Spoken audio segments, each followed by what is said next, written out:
You're a big Shannon Dawson advocate. How do you expect Cam Ward to fit in Dawson's offense, and how could Dawson adapt his offense to Cam Ward? Well, this is two parts. Number one, he's adapted before, and that's why I am an advocate. Most guys that come from the quote-unquote air raid scheme don't really navigate far away from it. Traditionally, he is the exception. When he took over as the offensive coordinator at West Virginia their first year, Geno Smith, who obviously had success in the NFL, he went bonkers. He was one of the finalists for the Heisman, I believe, all that stuff. And if you can throw it around at West Virginia, that's not easy because they're not getting the same talent Miami is. Let's not kid ourselves, especially up front. You got to make it happen. He was running for his life sometimes, but they had guys that could run, a few South Florida kids, Geno included, and they made it work. He goes to Houston a few years later, and he's got a quarterback that can move a little bit, but his last year, Clayton Tune, ran for over 500 yards. Air raid guys do not like that as a general rule. And Shannon's talked about this. He goes, I might be labeled that, but I'm really an adapt to whatever we got guy. Yeah. You take that offense, and I'm sure everybody that's a true Miami fan has at some point looked at some Cam Ward. If you haven't, please do. Go look at some of his highlights. And I'm not trying to pick on him, but the offensive line at Washington State doesn't have Maui Noah. Okay, they don't have. I'll pick on him, Brian. That was a bad O-line. Like he got hit a lot. He fumbles. He needs to be better with ball control and stuff. That's his one problem, and that'll be a focus this spring, I'm sure.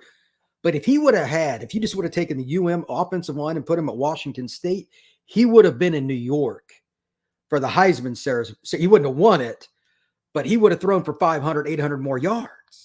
Because he could, they had guys like the Kelly kid and some other guys. They had some receivers. I mean, they had legit guys, but you can't pass the football when you're on your back. So he's got the ability to extend plays. He doesn't like to run per se, but he can.